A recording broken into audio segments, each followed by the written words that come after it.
qual é o papel do branco, né? Eu penso que eu sou uma branca na luta antirracista. Eu não trabalho com o movimento negro, eu trabalho na luta antirracista. É isso que ele estava falando, são dois lugares diferentes. Eu acho que os brancos não têm que ser protagonistas do movimento negro.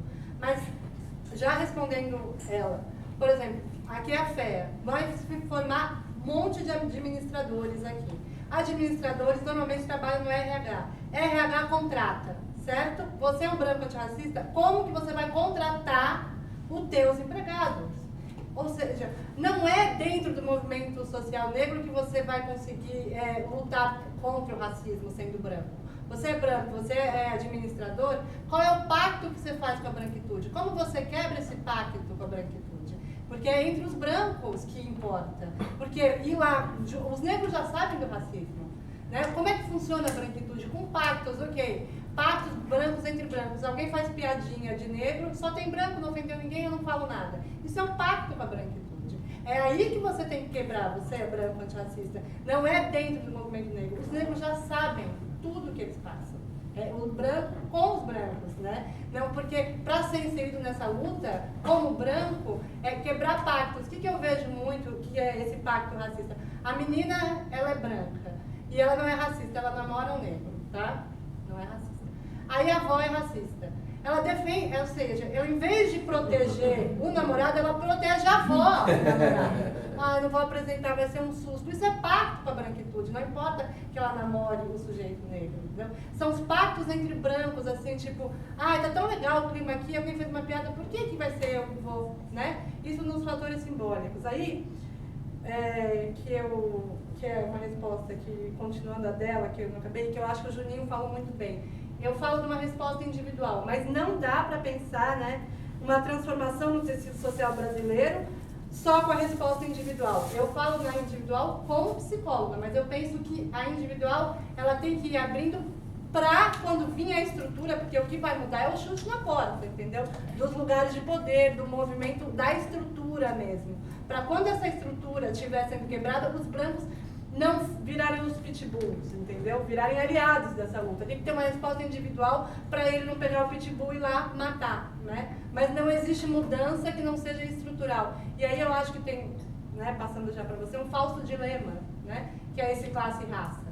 A discriminação provoca racismo, ou seja, a pobreza provoca racismo. A pobreza negra constrói racismo. E o racismo constrói a pobreza e a classe e raça é totalmente imbricada no Brasil. Né? Não tem, é um falso dilema, ou a classe ou a raça. É completamente falso dilema, eu acho. Né? Eu acho que serve só para o racismo esse dilema. Né?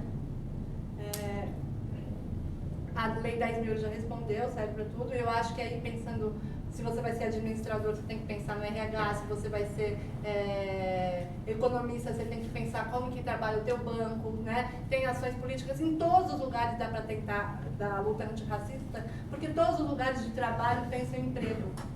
E trabalho é a categoria definitiva de acesso. Né? É ali que tem o dinheiro, é ali que a pessoa ganha salário alto ou não, e é assim que muda a ascensão de classe, na categoria trabalho. Então, se vão ser todos trabalhadores, né, como é que a tua profissão vai pensar a luta antirracista? E por isso que cabe tudo isso.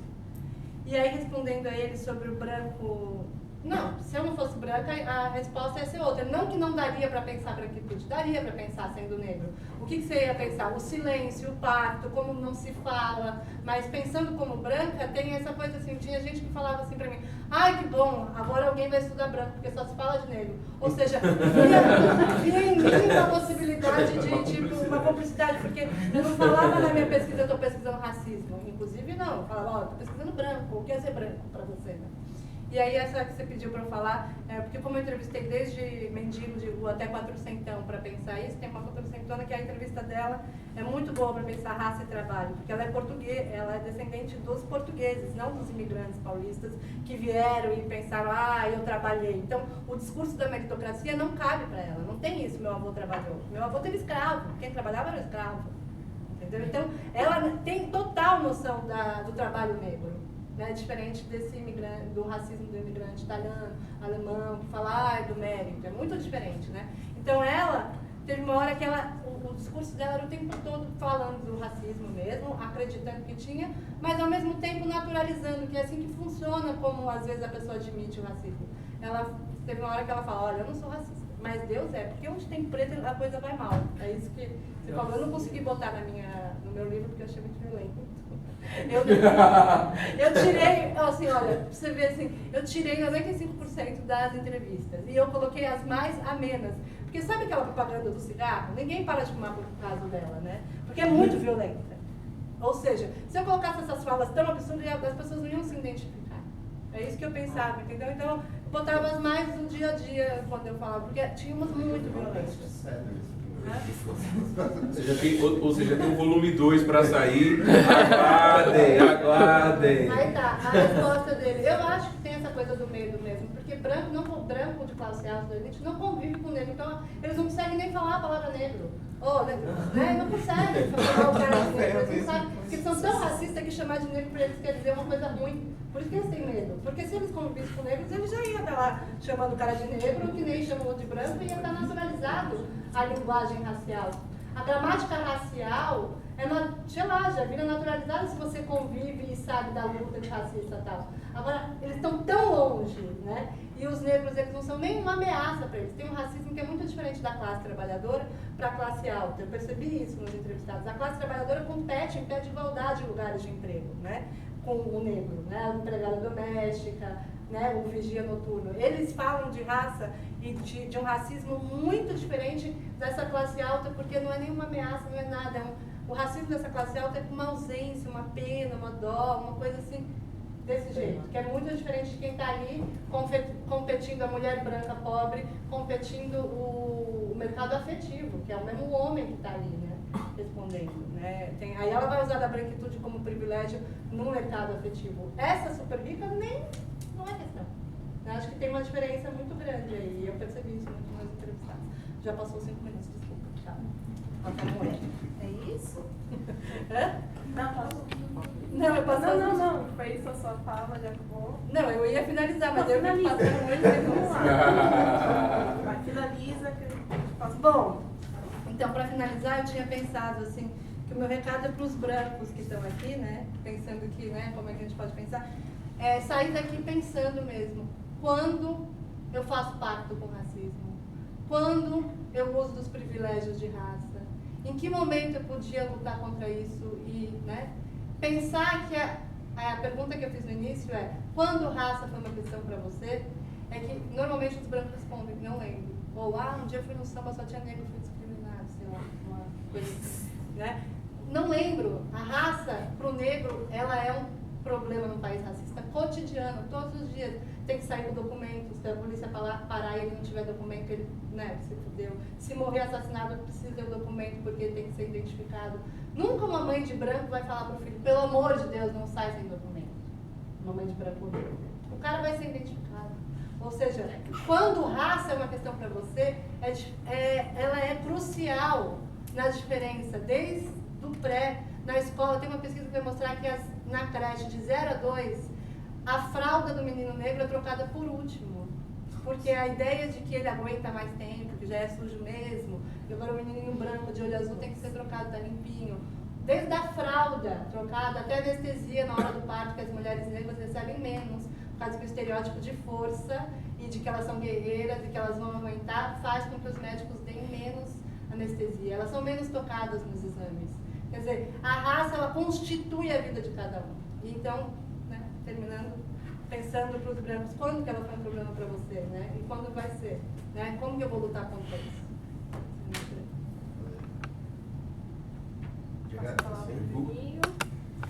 Bom, o legal de sempre ser o último é que é isso, né? Faço uma fala seletiva, né? Logo quando eu cheguei aqui, teve uma menina, não sei, acho que ela já foi, eu estava tentando localizá-la. Ela falou assim, eu vi o senhor. Eu falei, meu Deus do céu, senhor, né? Eu vi o senhor lá na... Então, acho que eu quebrei essa cadeira. Esquisita aqui, né? Aí eu vi o senhor lá naquele debate da Boitempo, né? Eu falei, muito importante a sua fala lá, né? E aí, quando você faz a provocação, eu penso justamente um pouco do que eu falei lá, né? Que eu tive no debate da Boitempo porque, não sei se todo mundo aqui acompanhou essa polêmica, né? A Boitempo está fazendo uma série de livros e publicações, e agora ela vai está lançando uma publicação para discutir a questão da violência, né? Violência policial. Aí chamou um seminário para discutir violência policial no Brasil e com, né, vários intelectuais, não tinha um negro nas mesas para discutir violência policial no Brasil, né? E isso criou um burburinho no próprio evento, no Facebook e tal. Aí eles tiveram que ir tentando amenizar a situação, né? Primeiro convidaram o professor Silvio Almeida para ser mediador, aí depois chamaram a Djamila para ocupar uma mesa e tal, e no final eu fui pro evento e acabei entrando na mesa, nem estava previsto.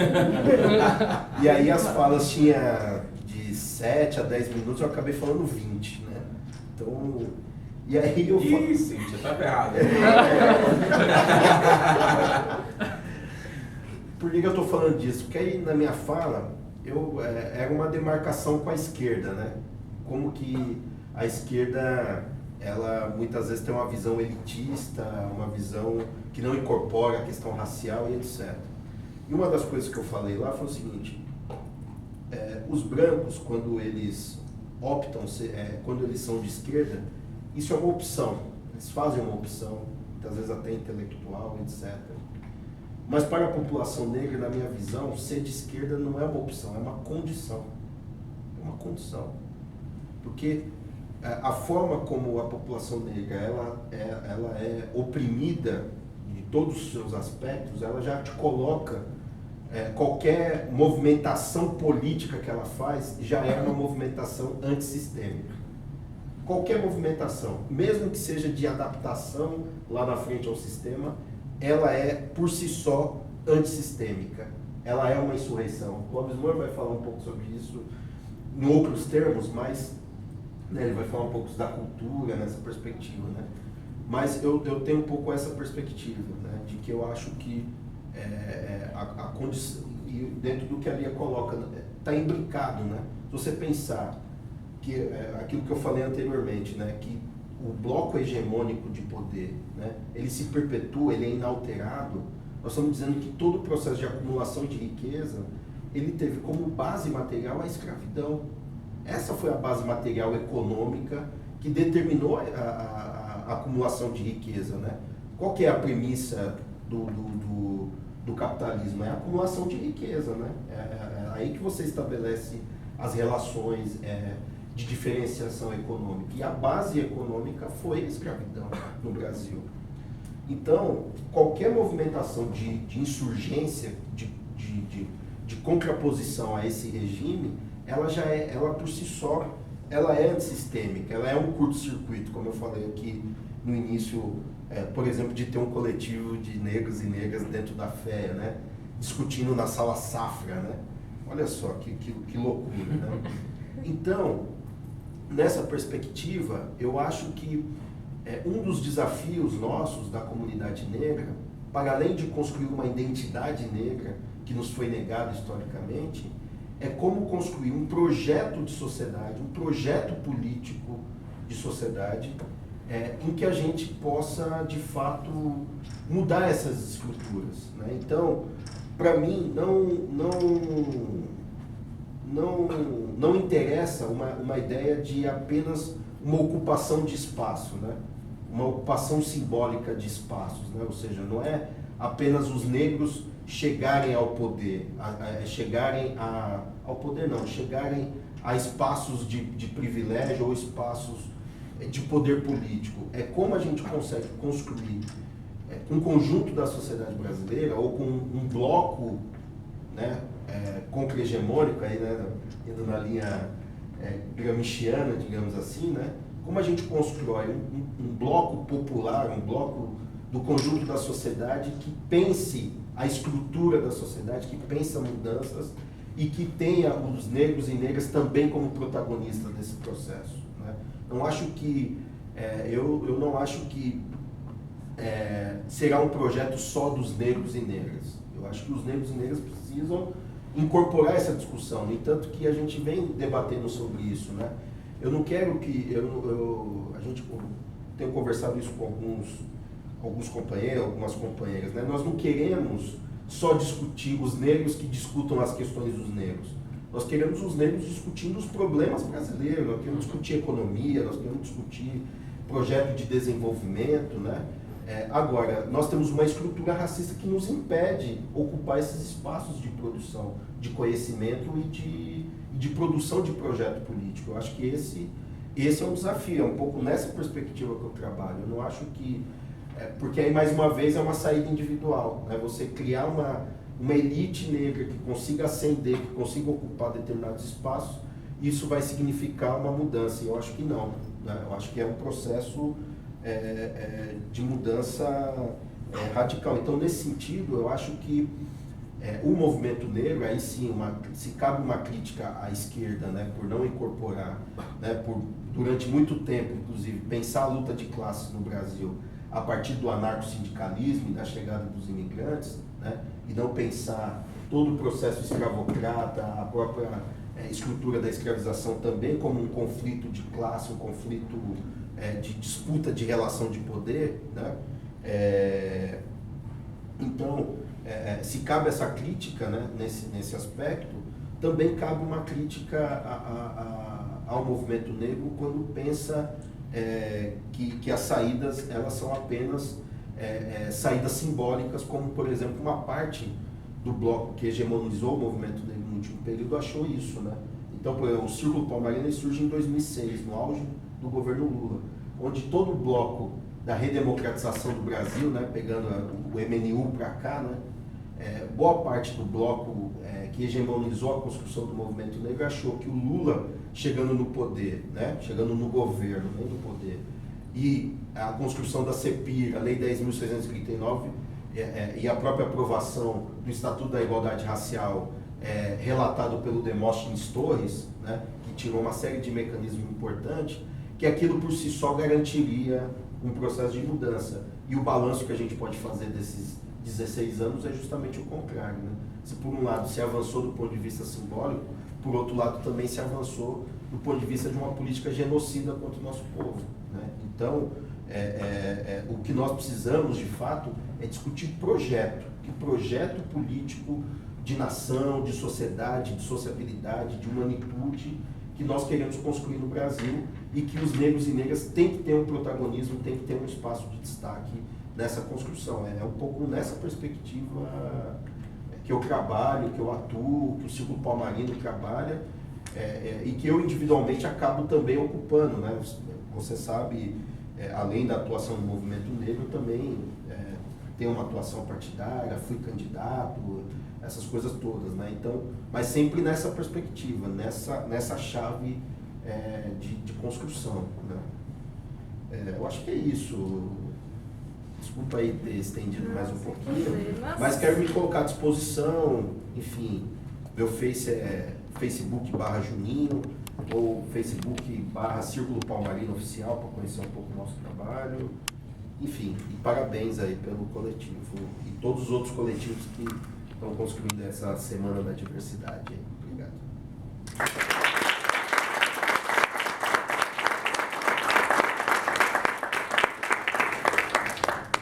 Gente, muito obrigada. Foi maravilhoso, maravilhoso. Muito obrigada, Lívia. Muito obrigada, Lívia, pela presença, por disponibilizar o tempo de vocês, preparado as falas. Vindo até aqui, foi lindo. Realmente, eu agradeço em meu nome, da Cíntia, mas em nome da FEA, em nome do CA, em nome do FEA Society, em nome das histéricas, em nome do recém-criado coletivo Carolina Maria de Jesus, Negros na FEA. Foi um grande prazer, agradeço a presença de todos. Obrigada, eu sei que a gente se estendeu no horário, espero que tenha valido a pena, então obrigada por vocês que ficaram até o final.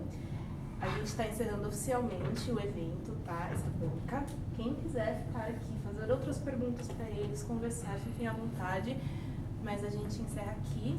E é isso. Obrigada, gente, por todo o apoio. Obrigada, CA. Obrigada a todos.